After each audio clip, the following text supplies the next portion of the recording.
Assalamualaikum Smartizen, kembali lagi pada ulasan internasional ITD. Kawan-kawan Smartizen semua perlu tahu nih topik-topik hangat yang tengah diperbincangkan di dunia. Misalnya di kawasan Asia, saat ini eskalasi konflik antara Korea Utara dan Korea Selatan tengah memanas. Sementara itu di perbatasan antara India dan Cina telah terjadi bentrokan mematikan, beralih ke kawasan Asia Pasifik. Amerika dan Cina tengah berebut pengaruh di Taiwan dan juga Laut Cina Selatan. Lalu apa tanggapan Indonesia?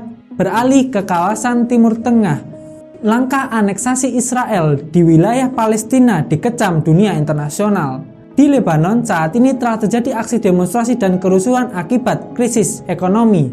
Mari melompat ke kawasan Eropa. Saat ini telah terjadi aksi demonstrasi dan juga pengerusakan patung-patung bersejarah. Sementara itu di wilayah Amerika Tengah, tepatnya di Meksiko, telah terjadi penembakan seorang demonstran anti rasisme.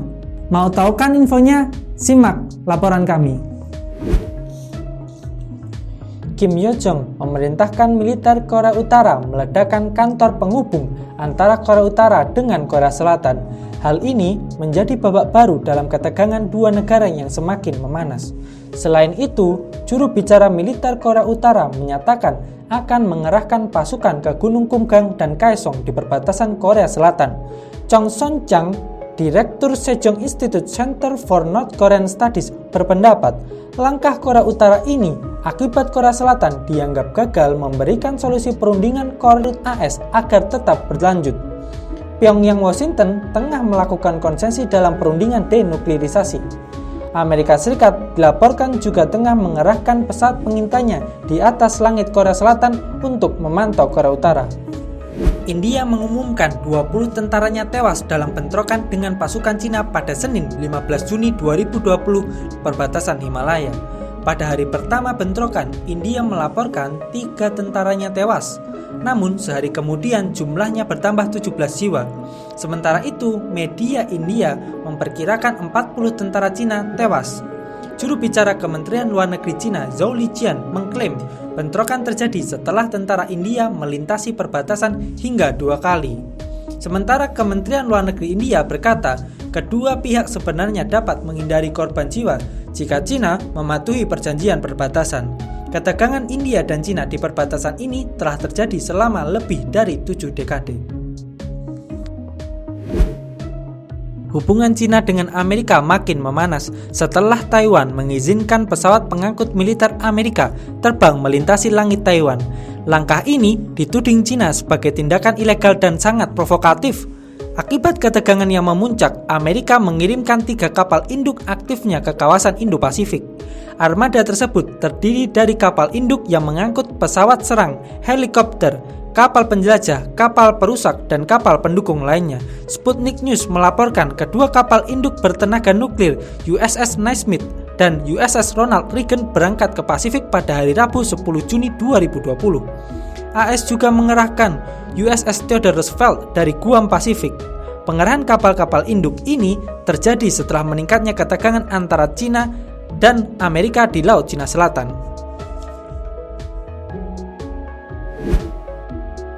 Pemerintah Indonesia secara tegas menyatakan penolakannya atas tawaran negosiasi dari Cina terkait Laut Cina Selatan.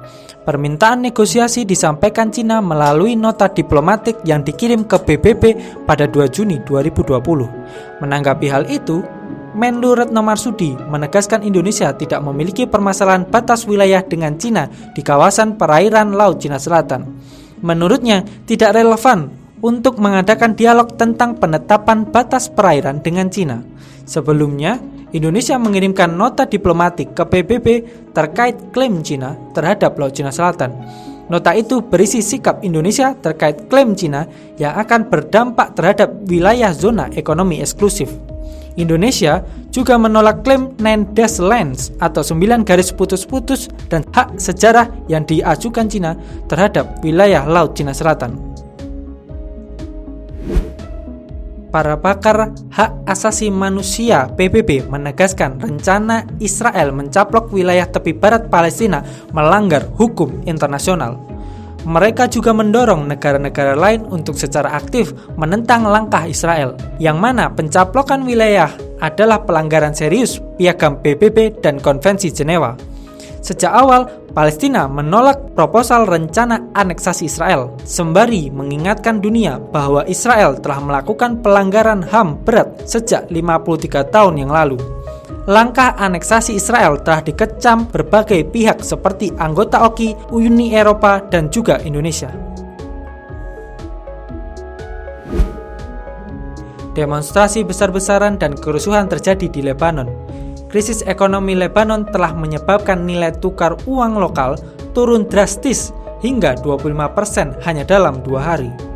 Demonstran meluapkan kemarahan mereka dengan memblokir jalan-jalan di hampir seluruh ibu kota Beirut.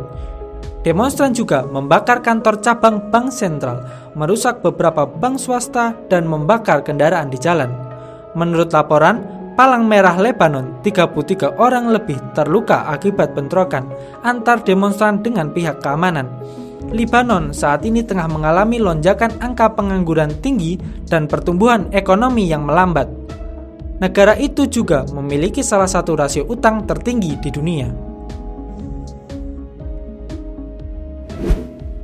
Tren demonstrasi anti-rasis di berbagai belahan dunia diikuti oleh pengerusakan patung tokoh bersejarah.